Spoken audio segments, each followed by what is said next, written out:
everyone, and welcome to another edition of the 15-ish minute coffee chat during the summer or the summer. I just realized I said that all wrong, but it's the summer edition of the 15-ish minute coffee chat. How about that? Yeah. Hey, don't worry about it. That is my co-host and bestie, Anna Larson. This is how well our summer is going, guys. We just are like, we don't care. I don't care what the title is. I'm just going to say whatever. But Anna Larson is of No Mad About. She's fabulous. And again, I just want to make clear, she's my best friend. And I'm Selena Mackey of How Only Socially Inspired. And we are your hosts for today's conversation. And we're thrilled to have you here. We are. And Selena, thank you for doing the introduction some proper justice, because I totally flubbed that out. But that's okay, because today is all about just you and me bringing real conversation, our favorite tips and tricks and experiences from being an entrepreneur. And this would be one of those experiences.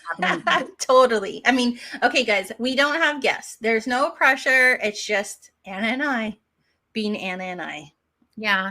So if you have your cup of coffee with you, grab it, have a little sip. Cheers, cheers. Cheers, right? friend. Cheers, cheers.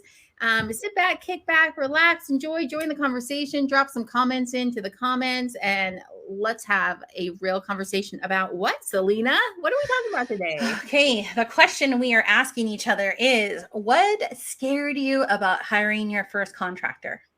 Dun, dun, dun. Dun. Right?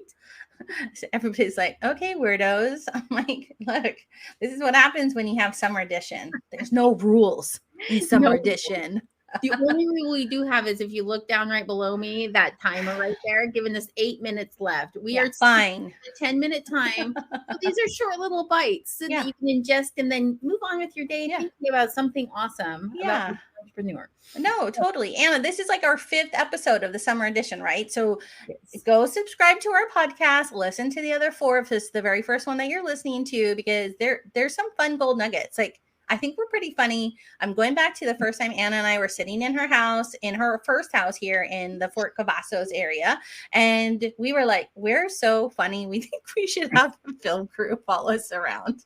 And we sat and we just filmed ourselves talking on the couch. Who knew that we would be like hosting several years later other businesses' lives, events, emceeing, and now here we are. So, and it's not really about being funny. It's more just like, we hope you enjoy coming and have a conversation with us. Right. Yeah. So, okay. So we spent an entire minute on that. So we're going to get back to our question, which is, what scared you about hiring your first contractor? Yeah. Selena, do you want to go first? Yeah, no, I will say, like, for me, I think the scariest thing was like, oh, wow, this is my baby that I've built. And, I like, even though I trusted this person, something that they did, because they didn't have an investment, obviously, in my business, like how I do, I was worried something they did would close my business. And I think that's what prevented me from giving her as much stuff as I should have to alleviate. And so I almost like had hired her to do nothing sometimes, like when I think about it, you know what I mean? I do know what you mean. So my first contractual hire was a family member, right? And for me, I think, I mean, if you're tongue in cheek, right? But I'm going to see this person at like family holidays and vacations and whatnot. So like, I have to be like a good boss first, but also like, like that familial relationship adds an extra little bit of thing to hiring someone. But the reason I hired family is because I thought I trust them more than a stranger. And ultimately, like, the scary part of hiring a stranger or an unknown contractor for me really was like, what if there's a breach in contract? What if there's a breach in proprietary information? What if something massive happens? And I don't mean for this to get into like contractual, into what's in your contracts kind of conversation. But that really was what it came down to for me, was that fear that they would do something, like you said, Selena, that was so devastating that my business I'd get sued or my business would be in trouble. Yeah. No, I mean, that's got to be the ultimate right there, right? That is what's scary, is that they're going to damage you. And then if you do the hire, and I know that's got to prevent like a lot of people from even going that route. And I just want to bring this up because, you had mentioned you did you hired your family. For my team, they are all my family. My sister is part of my team and my cousin is part of my team. And I could not do this without them, but it was a small involvement. But I remember at a conference Anna and I went to, I mentioned that like as if it was almost an embarrassing thing to say, like, oh, my family is part of my team, so therefore maybe it's not really a team.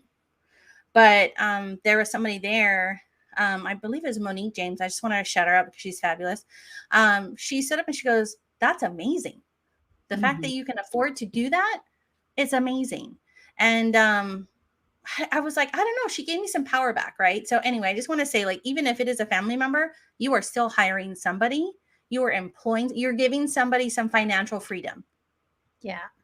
So don't think that's not a good thing, right? I mean, that's off topic a little bit, but I just wanted to. I always think about that now, and I just always feel like I need to spread that message too, where people feel like, oh, you have a sister on your payroll. Well, I think it's important because sometimes when you're a solopreneur, right, and you hire contractors and not employees, then you feel like it's maybe not a real team, right? Yeah. And that's not the case, right? Even if you're a contractor, they are still part of your team. They might have very specific contractual duties, right? But they are still part of a team because without them, your business cog, the wheels don't turn, right? Yep. Something gets stuck, something doesn't work right. So yeah. I think for me, the other thing, Selena, is I have a great fear of having to spend the time to train someone, right? That No, that's honest. Is something that holds me back from saying, oh, let me outsource this. Yeah. No, we've talked about this. Anna and I have talked about this for a long time about that, right? It's just like, I don't have the time.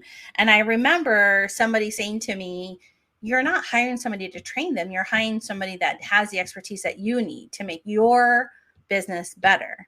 And don't think about it as like an employee, because when you contract out, that person is supposed to have the expertise. Yeah. And I have to constantly remember that, right? And so, like, for example, I just recently hired a guy that is going to build out my new Notion project tool exactly the way that I want it.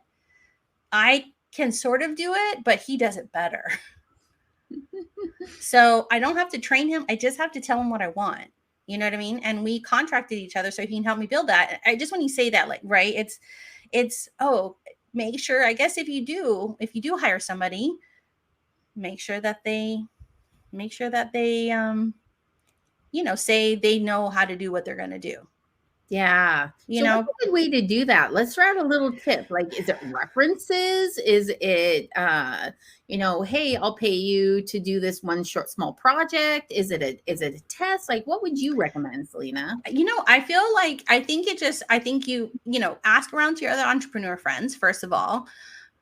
Go research around, because I think it can be different from everybody depending on like what you need them for, right? If it's to clean out your inbox, it's maybe here. If you I know people like laugh about using Upwork or Fiverr, but sometimes the smaller projects, you can see their references and it'll say how many people have actually hired them. So you almost don't have to do the research, because you're like, okay.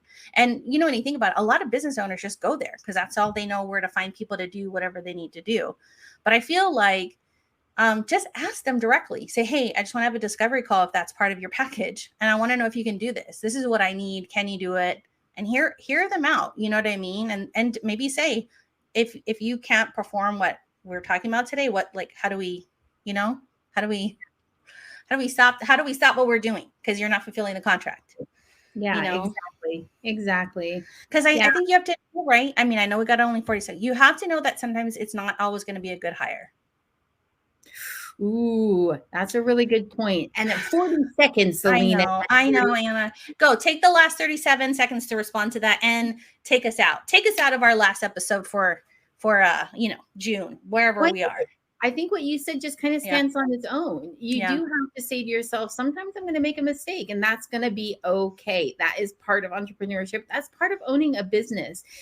You can come back from that. And so don't let that be the fear that makes you say, nope, I'm just going to keep everything and do it all myself. And it keeps the business from growing the way you need it to grow. So that's our last final thought in the 6, 5, 4, 3, 2, 1 seconds, right? Yeah, we did it. All right, guys. Happy summer. Aloha.